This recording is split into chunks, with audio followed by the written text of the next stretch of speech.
আরে বাহ, আজকে আপনারা দুজনে এমন ভাবে কাজে ডুবে আছেন যে মনে হচ্ছে যে অনেক প্রমাণ আমাদের হাতে দিয়ে আমাদেরকে পাঠাবেন এখান থেকে। অনেকগুলো প্রমাণ, হ্যাঁ, আর যদি একটাও না পাওয়া যেত? সোজা করে বলো না, কোনো প্রমাণ পাওনি, খুঁজে দেখোনি?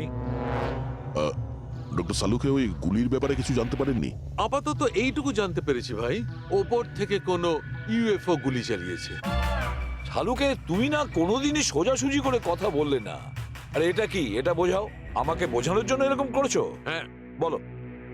এ দেখো বস, রনি মাটি থেকে 3000 ফুট উঁচুতে উঠছিল, আর ওর গুলিটা লেগেছে তার ওপর থেকে প্রায় 1000 ফুট উঁচু থেকে।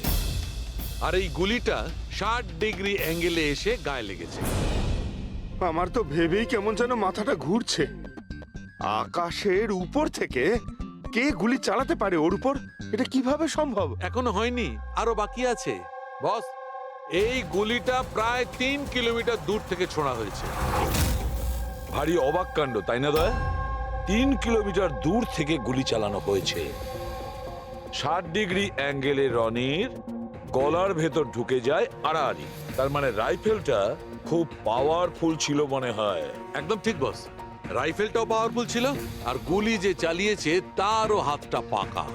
এত উঁচুতে হাওয়া খুব জোরে প্রবাহিত হয়, আর টেম্পারেচারও কম বেশি হতে থাকে। তবুও লক্ষ্যটা মিস করেনি, একদম নির্ভুল পয়েন্টে গিয়ে লেগেছে। গুলি যে চালিয়েছিল খুব পাকা খেলোয়াড়, ডক্টর, সব শুটার। একদম। আর এইরকম শার্প শুটার সহজে তো পাওয়া যায় না যে এই কাজটা করে দেবে। কিন্তু স্যার, আমরা সমস্ত ভিডিও দেখেছি। যখন রনি আকাশে ছিল তখন ওর আশেপাশে কোনো প্যারাসুট বা চপার ছিল না স্যার, আকাশ একদম পরিষ্কার ছিল। সেটাই তো বুঝতে পারছি না যে ওই কিলার কোথা থেকে গুলিটা চালিয়েছিল, অথচ আকাশটা পরিষ্কার ছিল। ও কি মেঘের আড়ালে লুকিয়ে ছিল? আর স্যার ওই গুলিটার থেকে কি জানতে পারলাম? কিচ্ছু পাওয়া যায়নি পুরবি। আমি ব্যালিস্টিক ডিপার্টমেন্টের পুরো ডেটা চেক করেছি, এরকম গুলির তো কোনো রেকর্ডই নেই। স্যার, এই গুলিটা নিশ্চয়ই কাস্টমে বানানো হয়েছে। হ্যাঁ, নিজের মতন গুলিটা বানিয়েছিল। এমন গুলি যেটা 3 কিলোমিটার দূর থেকে চালানো যায় আর সোজা গিয়ে টার্গেটে হিট করে। আর স্যার, এই গুলিটা যখন এত শক্তিশালী, তো এর রাইফেলটাও বেশ স্পেশাল হবে। হ্যাঁ, এক কাজ করা যাক, গুলিটাকে ব্যালিস্টিক ডিপার্টমেন্টে যাচাইয়ের জন্য পাঠাই, দেখি কি রিপোর্ট আসে। আর সে যেই হোক, এত উপরে চলে গিয়েছিল খুন করার জন্যে, এবার ওকে তো মাটিতে নামতেই হবে।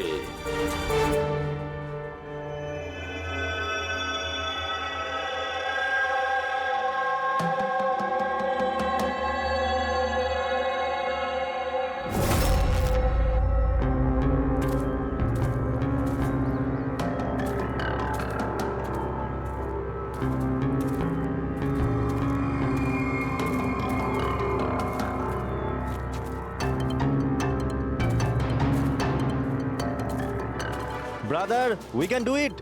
আরে ইয়ার গুরু, আর চলতে পারবো না, খুব হাঁপিয়ে গেছি আমি। ব্যাস নবীন, আর বেশি দূর নয়, 3000 ফিট চড়ে ফেলেছি, পাশেই আছে। We can do it, come on.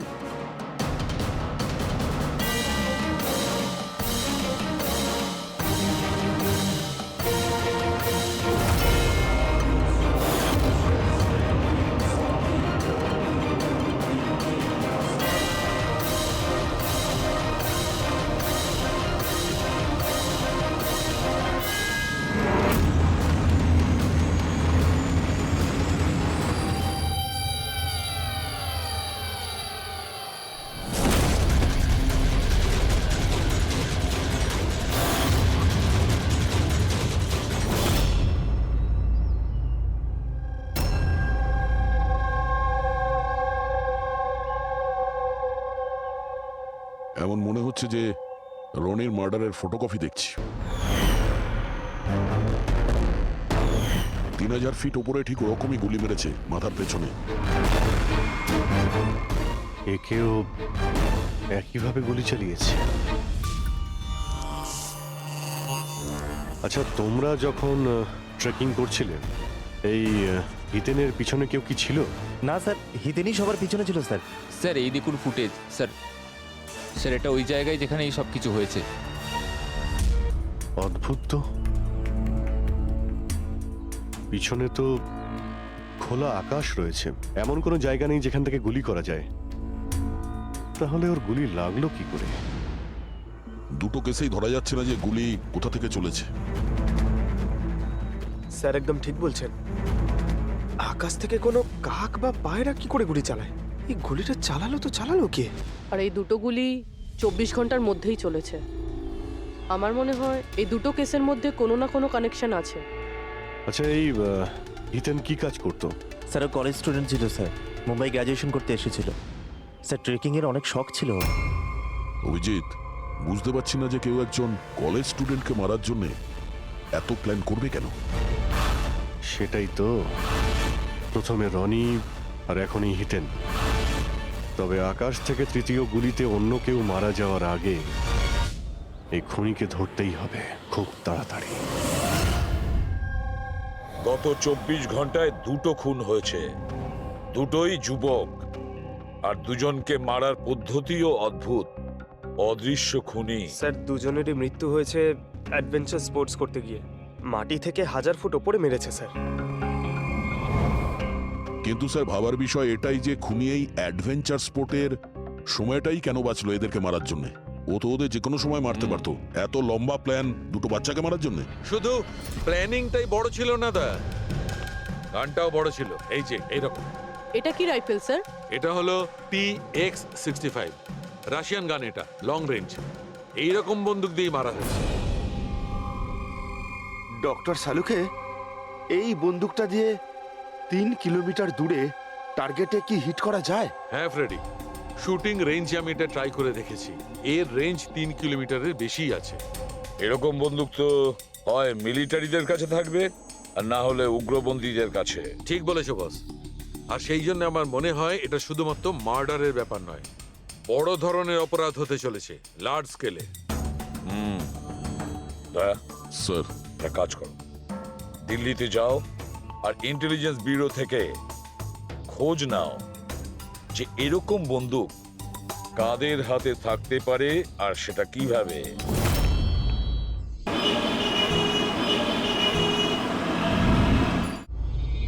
এই সমস্ত খুন এই রাইফেল দিয়েই হয়েছে। আর আপনারা তো জানেনই, এরকম হাই প্রোফাইল রাইফেল তো সবার কাছে থাকে না। আপনি একদম ঠিক বলছেন স্যার। আর যেটা আমাদের দেখা দরকার সেটা হলো এই রাইফেলটা যদি কেউ কিনতেও চায় তাহলে কিনতে পারবে না। এটা একটা কিংবা দুটো পিসে বিক্রি হয় না, বড় অ্যালটমেন্ট হয় এগুলোর। তাহলে কয়েক বছর আগে যে আতঙ্কবাদী হামলা হয়েছিল তার মধ্যে এই ধরনের রাইফেল ইউজ হয়েছিল? হ্যাঁ স্যার। তাহলে আপনাদের কোনো আতঙ্কবাদী গ্রুপের উপর সন্দেহ হয়? আগে হ্যাঁ স্যার, যদি আমাদের সন্দেহ ঠিক হয় তাহলে আমরা জানি যে এর পেছনে ঠিক কার হাত আছে। কার? এই অঞ্চলেই কিছুদিন আগে আমাদের আর্মি অনেক অস্ত্র আটক করেছিল। ওই অস্ত্রের মধ্যে এই রাইফেলটাও ছিল। হ্যাঁ প্রতাপ স্যার, সমস্ত আতঙ্কবাদী মরে গেছে, ওদের মধ্যে একজন পালিয়ে গেছে, তবে আমরা সমস্ত হাতিয়ার আটকে নিয়েছি। ওয়েল ডান প্রতাপ। স্যার, আর যে টেররিস্টরা পালিয়ে গেছে তাদের সম্পর্কে সমস্ত পোস্টকে অ্যালার্ট করে দাও। তাহলে এই কাজ ওই আতঙ্কবাদীর হতে পারে যে পালিয়ে গিয়েছিল ওখান থেকে। হ্যাঁ স্যার। আর আমাদের ইনফরমেশন অনুযায়ী এই আতঙ্কবাদী গ্রুপ খুব বড় একটা কিছু করতে চলেছে। বোধহয় এটাই সেটা শুরু। এই দুটো অপরাধ সাধারণ কোনো খুন নয়, এটা নিশ্চয়ই কোনো বড় সড় ষড়যন্ত্র, কোনো দুষ্কৃতী আক্রমণ ঘটতে চলেছে। হ্যাঁ স্যার, আর এই খুনগুলোকে আটকানোর জন্য প্রথমে আমাদের আকাশ থেকে চলা গুলির রহস্য ভেদ করতে হবে স্যার। আর এই রহস্যের কিনারা করার জন্য সবার আগে আমাদের এটা জানতে হবে যে এই আতঙ্কবাদীরা রনি আর হিতেনের মতো সাধারণ লোকের হত্যা কেন করলো। আচ্ছা, এমন কি কমন আছে এই দুটো কেসে? স্যার, দুটো মার্ডারই আকাশে হয়, দুবারই গুলি উপর থেকে চালানো হয়েছে কোনো পাওয়ারফুল রাইফেল দিয়ে। এটা প্রফেশনাল শার্প শুটারের কাজ হবে। আর স্যার, এই দুটো কেসেই কোনো ভ্যান্টেজ পয়েন্ট নেই, আর এমন কোনো জায়গা নেই যেখানে বসে খুনি এই দুজনকেই গুলি করতে পারে। তেমন কোনো জায়গা ছিল না, তেমন কোনো জায়গা ছিল না। খুন করার এটাই মূল কারণ নয় তো? তাহলে স্যার আপনি বলতে চাইছেন যে খুনির কাছে বসে গুলি চালানোর কোনো জায়গা ছিল না, আর ও এটা শিওর হতে চেয়েছিল যে টার্গেট যেন কোনোভাবেই মিস না হয়, সেই জন্যই ও এদের উপরে প্র্যাকটিস করছিল। Exactly Abhijit, exactly. সে গুলি ছোড়ার প্র্যাকটিস করছিল। তার মানে স্যার ওর আসল টার্গেট অন্য কেউ। স্যার যদি কোনো ভ্যান্টেজ পয়েন্ট নাই থাকে তাহলে ও গুলি চালাচ্ছিল কোথা থেকে? পঙ্কজ, উত্তরটা তোমার প্রশ্নের মধ্যেই লুকিয়ে আছে। আচ্ছা এটা বলো, আমরা মানুষ ডানা ছাড়া আকাশে কিভাবে ওড়ে? স্যার এরোপ্লেন বা হেলিকপ্টারের মাধ্যমে। ব্যাস, তুমি তোমার উত্তর পেয়ে গেছো। কিন্তু স্যার ওখানে ওই ক্রাইম সিনে আকাশের ওপর কোনো চপার তো ছিলই না স্যার, না কোনো কেবল কার ছিল ওখানে। তাহলে অন্য কিছু থাকবে, অন্য কিছু থাকতে পারে। অভিজিৎ, ম্যাপটা বের করো, ওই এলাকার চারপাশটা ভালো করে দেখো, দেখো এমন কিছু পাওয়া যায় কিনা। এমন কিছু আছে নাকি যেখান থেকে মানুষ হাওয়ায় উঠতে পারে? জঙ্গল আছে, আর হ্যাঁ, দুটো হট এয়ার বালুন রেঞ্জও রয়েছে। একটু দেখো তো, যেখানে খুন হয়েছিল সেখান থেকে এটা কতটা দূরে? স্যার এই দুটো 60 কিলোমিটার রেডিয়াসের মধ্যে। তাহলে একটা কথা তো কনফার্ম, খুনি ওখানে হট এয়ার বেলুনে বসেছিল আর সেখান থেকেই ও গুলি চালিয়েছিল 3 কিলোমিটার দূর থেকে। স্যার কেউ যদি হট এয়ার বেলুনে চড়তে চায় তাহলে আগে থেকে বুকিং করতে হয়, এমনি কেউ যেতে পারে না। কোনো ব্যাপার না, তোমরা ওই হট এয়ার বেলুনের অফিসে গিয়ে খোঁজ নাও যে এমন কোন টুরিস্ট ছিল যে ওই দুটো দিনে ওই দুটো হট এয়ার বেলুনে ঘুরেছিল। এটা টোটাল 12 জনের লিস্ট আছে যারা সেদিন হট এয়ার বেলুনে বসেছিল। কিছু জন একা বসেছিল, কিছু জন গ্রুপ বানিয়ে বসেছিল। তোমার কি মনে আছে এদের মধ্যে কতজনের কাছে কোনো জিনিস বা ব্যাগ ছিল? বা কোনো সন্দেহজনক কাউকে দেখেছো? না, বদমাস তো কাউকে লাগছিল না, কিন্তু একজন বয়স্ক আন্টি ছিলেন, পিঠে একটা ব্যাকপ্যাক ছিল আর চোখে চশমা আর মাথায় টুপি পরেছিলেন। হ্যাঁ, আমরাও অবাক ছিলাম যে এই বয়সে এই সব ট্রাভেলিং এর ইচ্ছা। আর যখন ফটো তোলা হচ্ছিল উনি লজ্জা পাচ্ছিলেন আর নিজের মুখ লুকোচ্ছিলেন। রবি, এই বয়স্ক আন্টি শার্ট শুটের শুনে একটু অদ্ভুত লাগছে না? হ্যাঁ স্যার, আমি এখানে পাইলট। 25শে ফেব্রুয়ারি স্যার সব মিলিয়ে আমি 6 জনকে এয়ার বেলুনে চাপিয়েছি স্যার, আর 2 জনকে দিনের স্যার। আচ্ছা, তাদের মধ্যে কেউ মানে গন্ডগোলের লোক মনে হয়েছিল, কিংবা যার কাছে কোনো জিনিসপত্র ছিল? স্যার এরকম তো কেউ ছিল না। হ্যাঁ, একজন বয়স্ক মানুষ ছিল, জানি না কারো বারবার চিৎকার করছিল, হয়তো ওর মুড খারাপ ছিল বা খিটখিটে ধরনের ছিল। ওনার হাতে কোনো কিছু ছিল? জিনিস তো ছিল না। হ্যাঁ, একটা লাঠি নিয়ে হাঁটছিল। লাঠি নিয়ে হাঁটছিল? এই, তোমাদের সাহস কি করে হলো আমার ছবি নেওয়ার, আমাকে জিজ্ঞেস না করে? কিছু ভদ্রতা আছে না নেই? ওরাও ওগুলো ওরাও। আচ্ছা, ফটো তোলার জন্য রেগে গেছিল? কি অদ্ভুত ব্যাপার, তাই না স্যার? লোক হট এয়ার বেলুনে তো প্রতিদিন বসে না, তাই না? তারা নিজেরাই ফটো তুলতে চায় যাতে এই স্মৃতিকে তারা সারা জীবন রাখতে পারে। আর কোনো বিশেষ কথা মনে আছে ওর ব্যাপারে?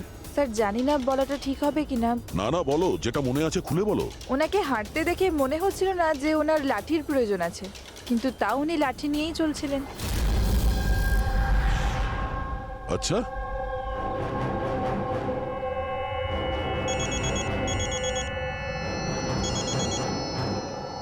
হ্যাঁ স্যার। কিছু জানতে পারলে? স্যার এখানে একজন বয়স্ক মহিলা এসেছিল আর তার হাতে একটা ব্যাকপ্যাকও ছিল। আর হ্যাঁ, ওই মহিলা ছবিও তুলতে চাইছিল না। আচ্ছা, এখানেও একজন বুড়ো লোক এসেছিল হট এয়ার বেলুনে চড়তে লাঠি নিয়ে, আর তারও ফটো তোলায় আপত্তি ছিল। স্যার এই বয়স্ক মহিলা আর বয়স্ক লোক একই ব্যক্তি নয় তো? ওই শার্প শুটার, ওর ব্যাগে আর ওর লাঠিতে ওই রাইফেলটা ছিল যা দিয়ে খুন করেছে। আর স্যার দুদিনই এ একাই ওপরে গিয়েছিল, কারণ যদি অন্য টুরিস্টের সাথে যেত তাহলে রাইফেল সেট করতে আর টার্গেট সেট করতে প্রবলেম হয়ে যেত। না পুরবি, আমার মনে হচ্ছে একলা যায়নি। মানে মানে ওই হট এয়ার বেলুন চালানো আর সঙ্গে এই রাইফেলটা চালানো দুটো কাজ একসঙ্গে করা মুশকিল। ওই হট এয়ার বেলুনের পাইলটও ছিল সঙ্গে। মানে স্যার এই অপরাধে পাইলটও যুক্ত? একটা কাজ করো, ওই পাইলটটাকে ধরো তাড়াতাড়ি। ওই দিন ওই বয়স্ক মহিলাকে বেলুনে উপরে কে নিয়ে গিয়েছিল? পাইলট কে ছিল? সঞ্জীব ছিল। এই পালাবি না, দাঁড়া দাঁড়া দাঁড়া। না আমাকে মারতে পারবে না ওকে। এই এই সঞ্জীব,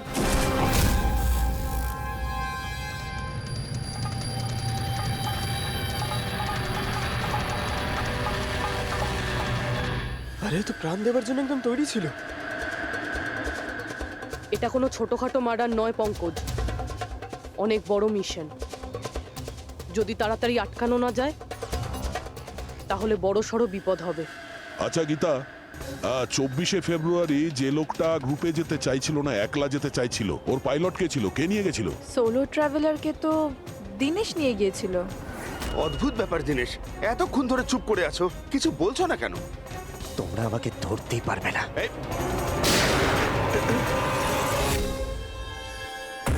এখন যমরাজ তোকে অ্যাপয়েন্টমেন্ট দেওয়ার মুডে নেই। যতক্ষণ না আমাদের প্রশ্নের উত্তর আমরা পাবো, তোকে বেঁচে থাকতে হবে। চল। মারো, যত পারো মেনে নাও, আমার কিচ্ছু যায় আসে না। আর তাছাড়া তোমাদের এই আইনের কমজোরি থাপ্পড়ে এত শক্তি নেই যে আমার অপরাধের মজবুত হাড়কে গলাতে পারবে, বুঝলে? তোমার উপর যদি টর্চার করতেই হতো তাহলে ওর জন্য তো 2 মিনিটের কাজ আমাদের কাছে। কিন্তু তারপর মনে পড়ে তোমার পরিবারের কথা, তোমার বোন। পরের মাসে ওর বিয়ে না? কেমন লাগবে ওর যে ওর বিয়ে হচ্ছে আর বিয়ের পরে ওর ভাই এই পৃথিবীতে নেই? হ্যাঁ, আর তোমার মা প্রত্যেক মাসে খরচার জন্য টাকা পয়সা পাঠাও না? তোমার মৃত্যুর পর কে খেয়াল রাখবে তার? কিছু ভেবেছো এ ব্যাপারে? হ্যাঁ, না। চলো, এখনো সুযোগ আছে, রাজ সাক্ষী হয়ে যাও। কথা দিচ্ছি তুমি জেলে যাওয়ার পরে তোমার মায়ের খেয়াল আমরা রাখবো। সত্যি? মানে পুরো খেয়াল রাখবে? পুরো খেয়াল? হ্যাঁ, তোমার মায়ের পুরো খেয়াল রাখা হবে। তুমি শুধু এটা বলো কার জন্য কাজ করো, তোমার বসের নাম কি? বলে দেবো? সত্যি বলে দেবো? হ্যাঁ বলো। আমি যার জন্য কাজ করি না, যে আমার বস স্যার, তার নাম হলো এসিপি প্রদ্যুম্ন।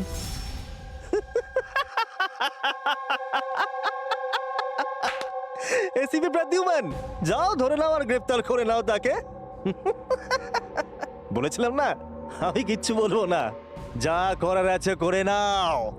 সিআইডি কোথাকার। সিআইডি। বস বস।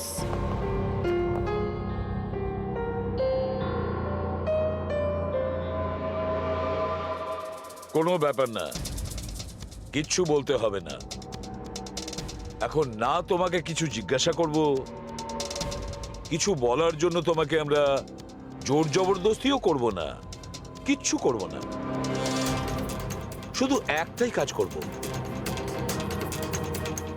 আমরা তোমাকে ঘুমোতে দেব না। শুতে দেবেন না? এমনিতেও আমি জেগে থাকলেও আমি আপনাদের কিছুই বলবো না। কোনো প্রয়োজন নেই, কিচ্ছু বলো না, কিন্তু আমরা শুতে দেব না তোমাকে। ওকে ভাই দয়া, আমি এটা শুনেছিলাম যে মানুষ কোনো কিছু না খেয়ে অনেক দিন সার্ভাইভ করতে পারে, কিন্তু না ঘুমিয়ে কত কষ্ট হবে এই বেচারার। তোর বাঁচাটা খুবই মুশকিল, আমি এসব দেখতে পারবো না।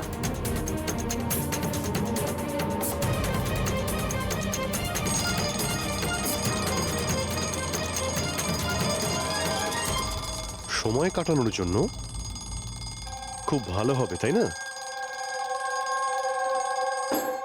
তোর জীবনের শেষ মুহূর্তগুলো তুই এই কাঁটার সঙ্গে গুনতে থাকবি, ঠিক আছে? Thank you. ওকে ঘুমোতে দিও না।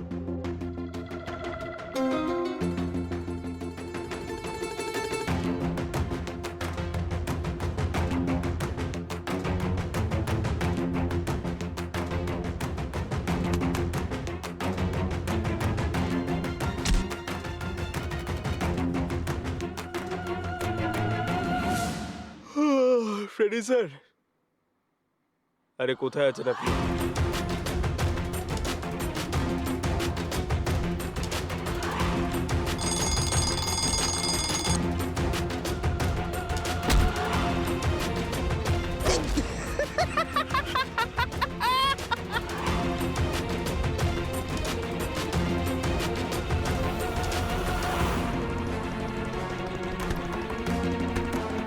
যতক্ষণ না মুখ খুলবি চোখের পাতা এক করবি না, বুঝলি? 5 মিনিটের জন্য নয়।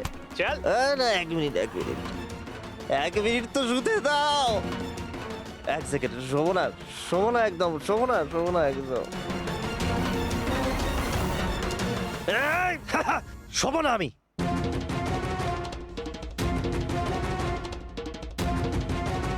এবারও ভেঙে পড়বে।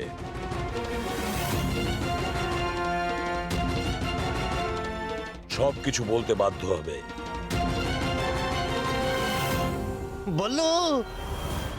বললো তুই শুবি না, ওঠ।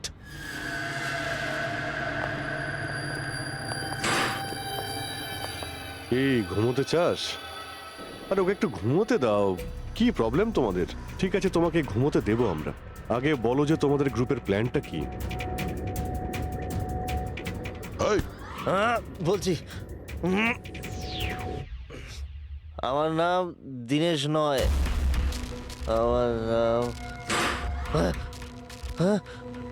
আমার নাম বল্লু। দীনেশ নয় আমার নাম। আর আমাকে স্পেশালি এই মিশনের জন্য তৈরি করা হয়েছিল। আর যে 2টো মার্ডার হয়েছিল না, ওটা প্র্যাকটিস ছিল। আমাদের আসল মিশন হলো ওকে মারা। আর ওই যে ওকে কি যেন নাম, স্টিভ মার্টিন। ওই শান্তির দূত যে সম্প্রতি ভারতবর্ষে এসেছে দেশে শান্তির বার্তা নিয়ে, যাতে সমগ্র বিশ্ব এই বার্তাকে সমর্থন করে, যাতে উগ্রপন্থীরা শেষ হয়। এসিবি, আমরা চাই না যে আতঙ্কবাদ কখনো শেষ হোক। আর স্টিভ মার্টিন তো মরবেই, তোমরা কিচ্ছু করতে পারবে না। আর আর যদি তোমরা বাঁচিয়েও নাও না, আমরা স্টিভ মার্টিনকে খতম করে দেবো একেবারে। আমাদের যে শার্প শুটার আছে না, একদম পাক্কা নিশানা তার। কোথায় মারবে ওকে আর কখন? বল। ও যখন কনফারেন্সে ভাষণ দেবে না, ওটাই সব থেকে সঠিক সময়। এই, ওরাই সব থেকে সঠিক সময় হবে। ওই সময় ওর আশেপাশে কোনো সিকিউরিটি থাকবে না। আর যে কনফারেন্সটা আছে না, ওটা বিল্ডিং এর ছাদেতে হবে। তো ওই হট এয়ার বেলুনেতে আমাদের শার্প শুটার যাবে আর ওখানেই গুলি মারবে। কনফারেন্স ঘন্টা খানেকের মধ্যে শুরু হবে। এখন তাড়াতাড়ি ওখানে আমাদের পৌঁছতে হবে। আরে তোমরা যতই চেষ্টা করে নাও, বাঁচাতে পারবে না ওকে। আর হ্যাঁ, তোমরা যদি বাঁচিয়েও নাও না, তাহলে আমরা আবার প্ল্যান করব, দ্বিতীয়বার মারবো। কে মারবে? কিরকম দেখতে ও? আরে আমি ওর মুখ দেইনি এখনো পর্যন্ত। যখনই আসে ছদ্মবেশে আসে। তোমরা কি একে হসপিটালে নিয়ে যাও তাড়াতাড়ি। স্যার, আমরা কি হট এয়ার বেলুনটা আটকাতে পারি না যতক্ষণ এই কনফারেন্স শেষ হচ্ছে? না ফেডরিক, এই সব কিছু বন্ধ করা যাবে না। আজকে আটকালে কালকে অন্যরকম প্ল্যান করবে। আজকের প্ল্যান আমরা জানি, আজই ওদেরকে ধরবো।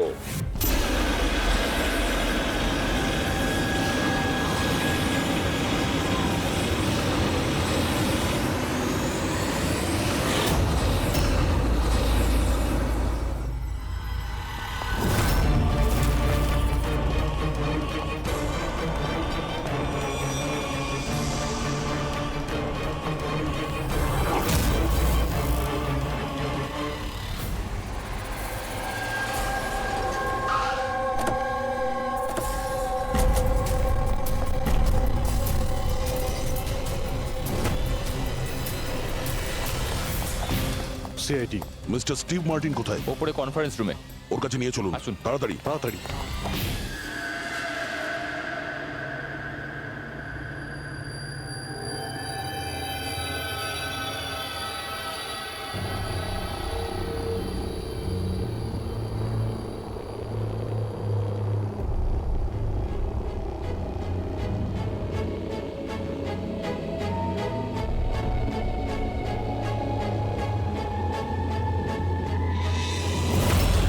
স্যার এখানে 4টে বেলুন আছে, দুটো ওপরে আছে আর দুটো রেডি হচ্ছে। আমার সামনে যে বেলুনটা আছে স্যার, ওতে একটা কাপল আছে আর ওই ছেলেটার কাছে ব্যাকপ্যাক আছে। নজর রাখো ওদের উপরে। কারা কারা আসছে, কারা কারা যাচ্ছে, সবাইকে ফলো রেখো, ওকে?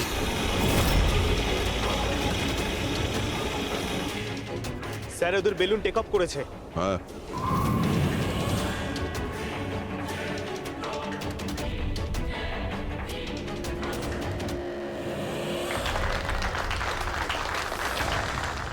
এই দুনিয়াতে টেরোরিজম কেন আছে, এই প্রশ্নটা আমাদের জানা দরকার।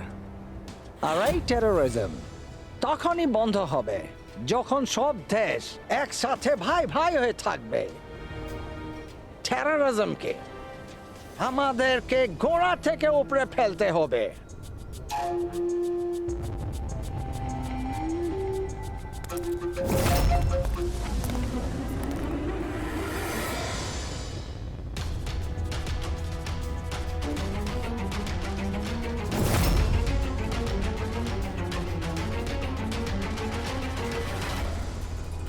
দুজন মিউজিশিয়ানকে দেখছি, ওরার জন্য তৈরি হচ্ছে।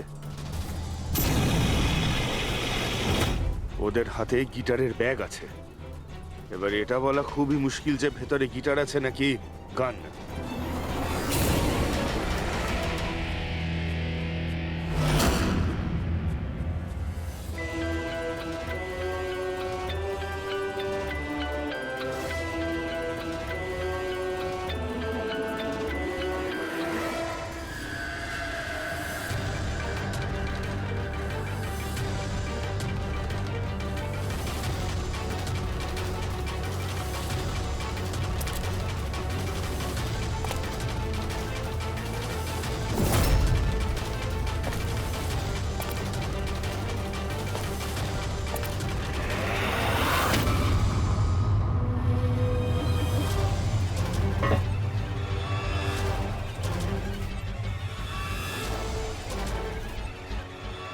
স্যার আরও একটা লোক এসছে, ওর কাছে একটা ব্যাকপ্যাক আর একটা ক্রাচ রয়েছে।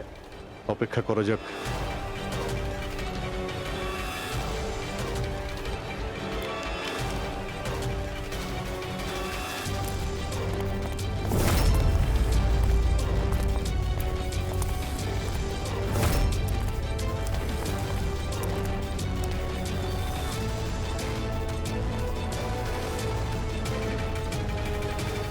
স্যার ক্যামেরা ক্রু এসেছে, ওদের কাছে আবার দুটো ব্যাগ। Camera crew?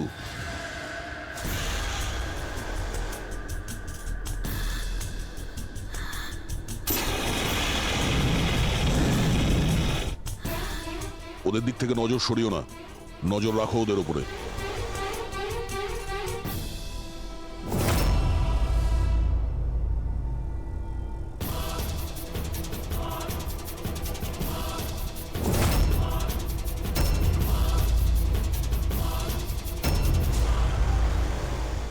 স্যার এখানে তো অনেক বেলুন উঠছে। সুইসাইড বম্বিং কি এটা? কেউ নিজের খুশিতে নিজের প্রাণ কি করে দিতে পারে? জীবন precious. Oh no, We need to respect এতগুলো বলুন, others. আর সব এর মধ্যে দেশে আমরা যেটা খুঁজছি সেটা কোনটা? মনে হচ্ছে ছদ্মবেশে এসছে, মুখ দেখে গন্ডগোলের মনে হচ্ছে।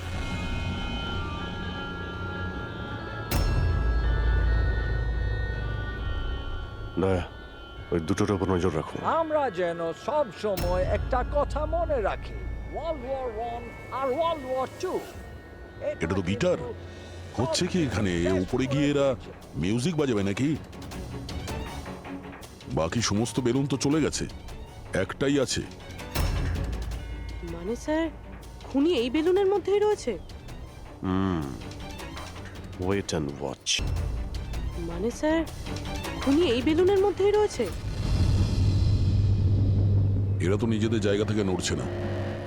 Camera crew. স্যার, এ কোথায় গায়েব হয়ে গেল?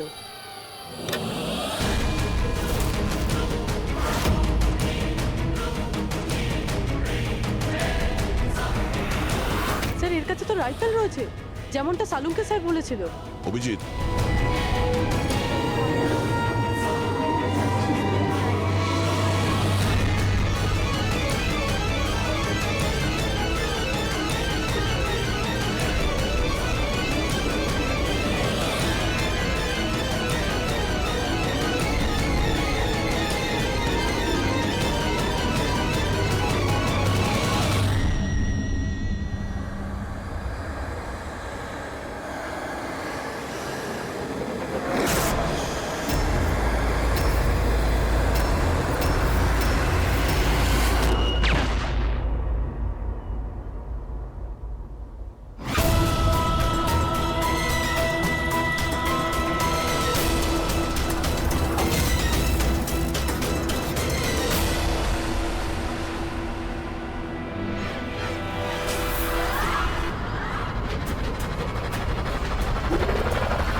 Mister Steve, your life in danger. আপনার জীবনের সংশয় আছে।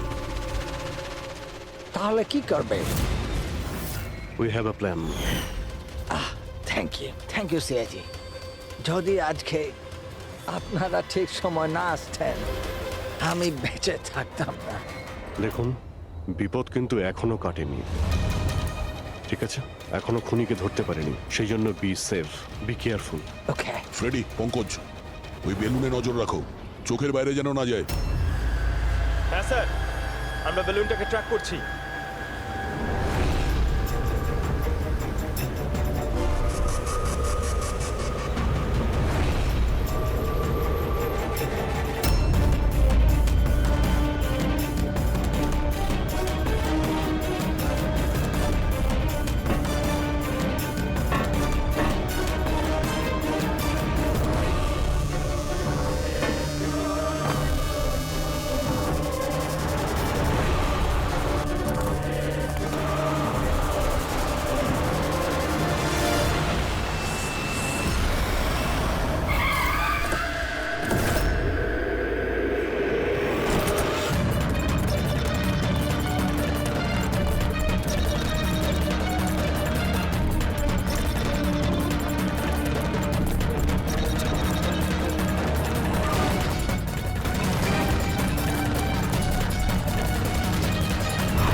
হ্যাঁ পুরবি, গুড জব, কংগ্রাটস। ওরা ধরা পড়েছে মিস্টার অভিজিৎ? হ্যাঁ, খুনি ধরা পড়ে গেছে। Yes, well done. সিআইডি অনেক বছর ধরে এই দেশের সেবা করে চলেছে, আর আজকে আরেকবার আপনারা একটা ভয়ঙ্কর টেররিস্টকে ধরেছেন। আজ আমরা একজনকে ধরেছি, এরপরে পুরো গ্রুপটাকে ধরে ফেলবো। Mister Steve, we are very proud of you. এই সমাজে আপনার মতো মানুষদেরই দরকার, যারা আপনার মতো সাহসী আর সৎ।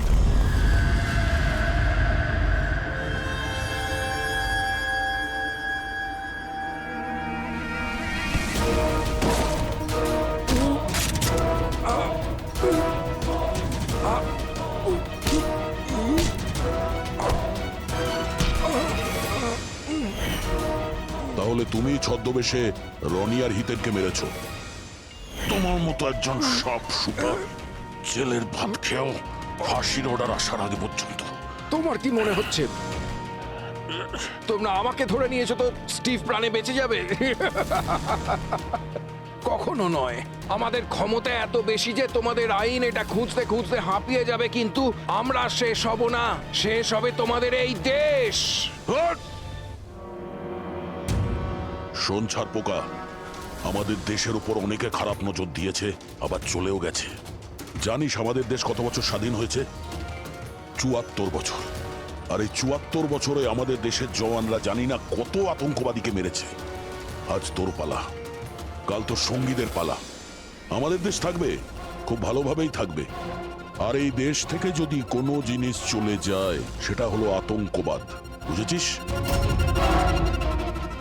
আতঙ্কবাদ।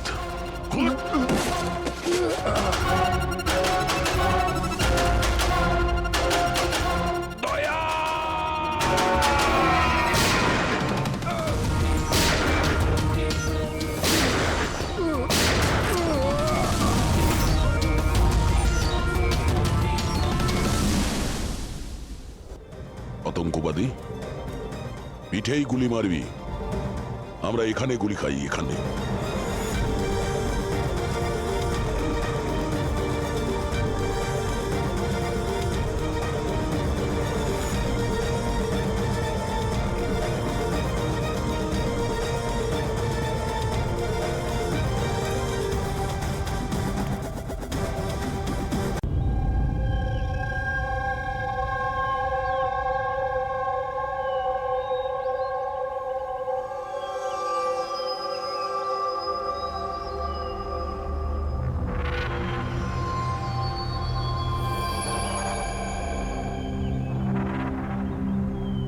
চলো, ফাইনালি সেই সময়টা এসেই গেল যখন আমি আকাশে পাখির মতো উঠতে পারবো।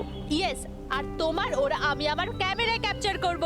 কিন্তু মিস্টার মুক্ত পাখি, খোলা আকাশে এত দূরে উড়ে চলে যেও না যে কোথাও হারিয়ে যাও। ডোন্ট ওয়ারি ম্যাডাম, এমনিতেও রনি স্যার যদি আকাশে হারিয়েও যান তাহলেও মাটিতেই ফেরত আসতে হবে। ওড়ার আগেই তুমি আমাকে নিচে আসার কথা বলছো। চলো, হয়ে গেছি তৈরি। All the best.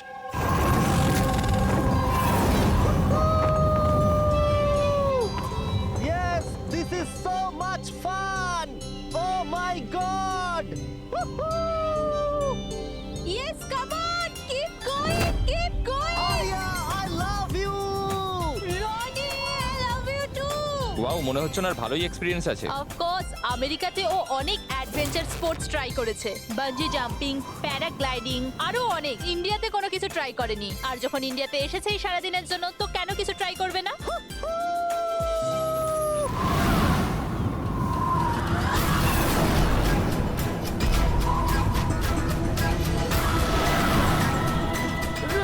রনির কিছু হয়েছে। চল, রনির কিছু হয়েছে, দেখো।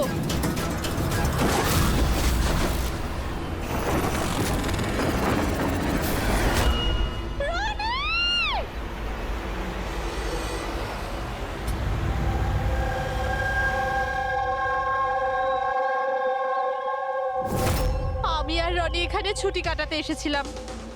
আমি কি করে জানবো এটাই রনির জীবনের শেষ দিন হবে? দেখো, আমরা জানি এই সময়টা খুব কঠিন, কিন্তু প্লিজ ভেঙে পড়ো না। আমি এবার নিউ ইয়র্কে গিয়ে ওর বাবাকে কি জবাব দেবো? আমরা একসাথে এসেছিলাম, কিন্তু ফিরে যাবো একা। আপনি কাউকে সন্দেহ করেন কে মারতে পারে রনিকে? স্যার, রনিকে কেউ কেন মারবে? আমরা তো এখানে কাউকে চিনিও না। এমনটা নয় তো যে ওর কোনো শত্রু আমেরিকা থেকে ফলো করতে করতে এখানে এসেছিল? না স্যার, রনির কোনো শত্রু এখানে ছিল না। He was such a lively person, সবাই ওকে পছন্দ করতো। তাহলে তুমি বলতে চাইছো এখানে ইন্ডিয়াতে ওর কোনো আত্মীয় স্বজন, বন্ধু বা অন্যান্য কেউ নেই এখানে? এই দেশটা আমাদের জন্য অচেনা স্যার, সবকিছু এই প্যারাগ্লাইডিং এর লোকেরা করেছে। Please arrest them. আপনি আমাকে কেন দোষ দিচ্ছেন? এটা আমাদের রুজি রুটির ব্যাপার, আমি কেন মারতে যাব ওনাকে? তাহলে কে মেরেছে রনিকে? স্যার, এটা তো আমিও বুঝতে পারছি না। 3000 ফুট উচ্চতায় গুলি কি করে চললো? কেই বা চালালো? তাহলে রনি 3000 ফুট উঁচুতে উড়ছিল? হ্যাঁ স্যার, আমি নিজে গিয়ার চেক করেছিলাম, আর কোনো প্রবলেম ছিল না তার মধ্যে। আর ওর আশেপাশে কাউকে উঠতে দেখেছো? আশেপাশে না স্যার, কেউই ছিল না। আকাশ একদম পরিষ্কার ছিল, চারপাশটাও পরিষ্কার ছিল, আর উনি ওনার রাইড এনজয় করছিলেন। কিন্তু হঠাৎ বুঝতে পারলাম না কি হলো, একদম দড়াম করে নিচে এসে পড়লেন। এই যে ক্ষতটা দেখছো, আমার মনে হচ্ছে অনেক দূর থেকে গুলি চালানো হয়েছিল, হয়তো কোনো রাইফেল দিয়ে। হ্যাঁ, রাইফেলই হবে, কারণ যে হাইটে এই উড়ানটা উড়ছিল ওখান থেকে তো কোনো শার্প শুটারই গুলি চালাতে পারে, কোনো রাইফেল দিয়ে।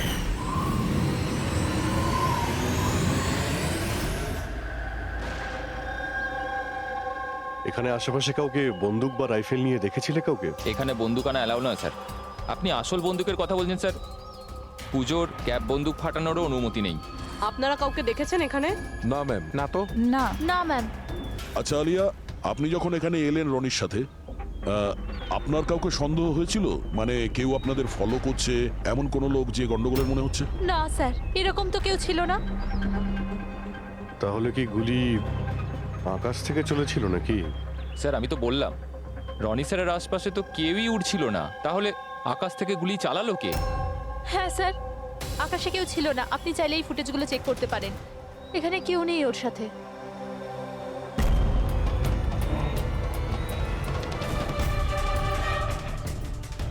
এই ফুটেজে তো রনির আশেপাশে তো দূরে দূরেও কাউকে দেখা যাচ্ছে না। স্যার, নিচে থেকে ওপরে তো কেউ গুলি চালায়নি।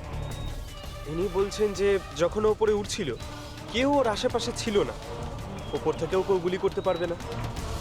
আমার মাথায় এটা ঢুকছে না কে কোথা থেকে গুলি চালালো আর কিভাবে, বুঝতে পারছি না স্যার। অদ্ভুত ব্যাপার তো, ওর কোনো শত্রু নেই, তাহলে ওকে খুন করার জন্য এরকম প্ল্যানিং কে করতে পারে? কেসটা খুব জটিল মনে হচ্ছে। কোনো বাঁকা লোককেই এখানে পাঠিয়ে দিই, বাঁকা প্রমাণ, হয়তো সে কিছু পেতে পারে। হুম